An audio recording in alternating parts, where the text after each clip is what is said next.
किती वारी तुमची? 55 वर्ष झाली. काय नाव? कोणतं गाव? बीड. वारीला काय येतं तुम्ही? वारीला काय येतं? काय करून काय भेटतं तुम्हाला वारी करून? काय मिळतं वारीला? सेवा मिळेल. सेवा मिळते. बर बर. आम्हाला वारी करून काय पाहिजे नाही, फक्त आम्हाला संतांची सेवा मिळाली. का म्हणे संत सेवा हे जी देवा उत्तम. आता सेवा किती सकाळपासून चालतंय का? हो, बसायचं नाही काय, अजिबात नाही. इंडित नाही चालत ना? इंडित चालायचं, इंडित चालायचं, नुसतं चालायचं नाही, शंकरीत चालायचं. उभ्या मला पुढे घ्यायच्या. किती नंबर सांगताय? पालखीचं मार्ग 12 नंबर. 12 नंबरला आहे. बर बर. विष्णू महाराज मस्के, बर बर.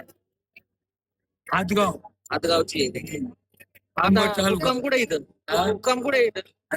ते सांगतायचं. नंबर आले की मग जायचंय. नंबर पाठी करू. काय आम्ही देऊळ आहोत.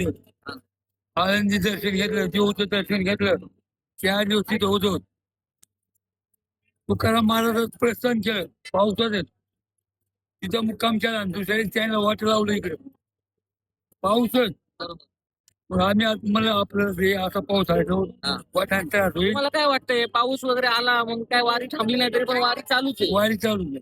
आता एवढं आळंदीला एवढा मोठा पूर आला होता, तरी पण माऊलीने वाट करून दिली. तुम्हाला काय वाटतं, काय काय मग त्यामागचं काय असेल? काय म्हणजे कशामुळं? नाही, ते निसर्ग आहे. निसर्ग पोलीस लोक उन्हाळून पाणी होत ते. आता हे लोक वाटचाल चांगली करीत नाही, जनता. थोडे 900 वाढलेत असं मला वाटतंय का? वाढले. तुमच्यासारखी लोक ही फेट्यामधली याच्यामधली नाही बघायला भेटत. हे तुमची आता शेवटची पिढी मला वाटते. तर नवीन पिढी परंपरा कशी घेऊन जाते सोबत, हे फेटा त्यांना बांधता येतोय का नाही येतोय आपण विषय ना. आता कीर्तन केलं होतं मी 8वीला असताना. मी तुकाराम महाराजांचा वंशज आहे 11वा, स्वप्नील मोरे. हे बघा, हे मी करतोय फेसबुक दिंडी म्हणून 15 वर्ष झाली. आता 16 वर्ष आहे माझी वारी. आम्हाला मग तुकाराम महाराजांच्या वंशजाची सेवा मिळाली. नाही सेवा तुम्ही करताय, आम्ही फक्त आमचं काय काम करतोय. आपण सगळ्याच सेवा करतोय. आता हे छोटा वारकरी म्हणून केलंय आपण नवीन. बारीक पोरांना आपल्या कळलं पाहिजे. ते तुम्हाला म्हणलं ना की हे बांधता येत नाही, त्यांना सगळं शिकवायचे आपल्याला. आता फेटा कसा बांधायचा. तुकाराम महाराज त्यांचे वंशज विश्वंभर बाबा, बरोबर, मूळ पुरुष आहे आमचे. मूळ पुरुष. येस. आणि तिथून तुकाराम महाराजांपर्यंत तुकाराम महाराजांची 8वी पिढी. येस, म्हणजे 11वी पिढी. 8व्या पिढीला ते 8, 9, 10 आणि 11. बरोबर, 3 पिढ्यांनी पुढे बरोबर. तुम्हाला काय सांगावं असं वाटतंय आजच्या तरुणांना, काय वारी बद्दल किंवा आता जे काही चाललंय, तुम्ही वारीमध्ये भेटता बघताय, काय बरोबर घडतंय, काय चुकीचं घडतंय, काय वाटतं तुम्हाला? कसे तरुण आहेत ना तुम्ही, म्हणजे हॅलो याच्यात पुन्हा मोटरसायकल बसायचं. बरोबर. हॅलो, हे आम्हाला पटत नाही.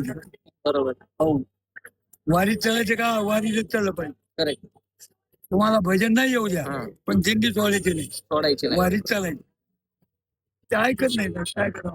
नाही, ते फोटो काढतात, ते टीका लावून ते स्टेटस टाकतात, लोकांना दाखवतात की आम्ही वारीत आलोय. मग एक दिवस येतात, परत घरी जातात. त्यांच्याबद्दल तुमचं काय म्हणणं आहे? म्हणजे लोकांना दाखवण्याकरता.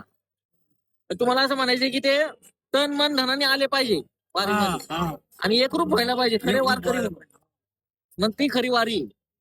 तर मला असं वाटतं की एक दिवस तरी येतात, तरी त्यांना म्हणजे गोडी लागते. आता आम्ही फोटो व्हिडिओ काढायला चालू केलं. ते कसं आहे, ते नवीन पिढीचे मुलं आहेत काय, हे इकडे येत नाही. आले का एक बार आले, इकडे पाहिलं का ते पुन्हा आले राहत नाही. बरोबर. हे व्यसन आहे एक प्रकारचं, नाही का?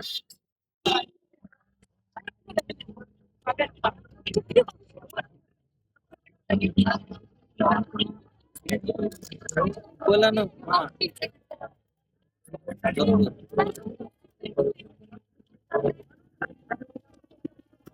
97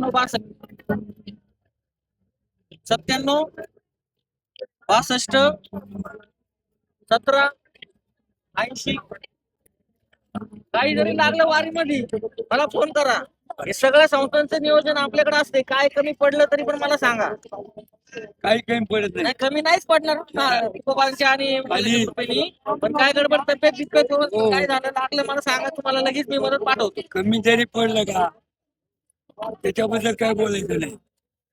जैसा असेल तसं राहायचं. त्याच्याप्रमाणे नाथ बाबाचं हे वेगळं आहे सांगा. जैशी तिथे आहे त्याच्या परी राहील. बरं, बरं. कौतुक पाहिजे संचित आहे. बरं. हेच आता नवीन पिढीला ते हेच सांगायचंय. हो. जैसे आहे तसं राहिलं पाहिजे. सगळ्याच्या मागं पळण्यामध्ये पैशाच्या आणि मागं पुढं- पळण्यामध्ये काय व्हॅल्यू नाही. हा. ना तुमची मानलेली ठेवीने आनंद त्याची राहावी. चित्ती असू नये याच्याच समाधान. आणि संसारात दुःख आहे. संसार कोटे तरी संसार जरी आम्ही इथं संसार कधी दुःख मानलं नाही. सगळ्यांना दुःख आहे म्हणणं बरोबर. सगळ्याला दुःख आहे पण आम्ही दुःख मानलं नाही. आता परमार्थाचा आनंदाचा आनंद आहे पण संसार दुःख आहे पण आम्ही दुःख मानलं नाही. तुकोबांनी हेच तर सांगितलं की हा. तुम्ही संसार करून परमार्थ केला पाहिजे. हा. त्यांनी स्वतः संसार केला चांगला आणि परमार्थ केला बरोबर.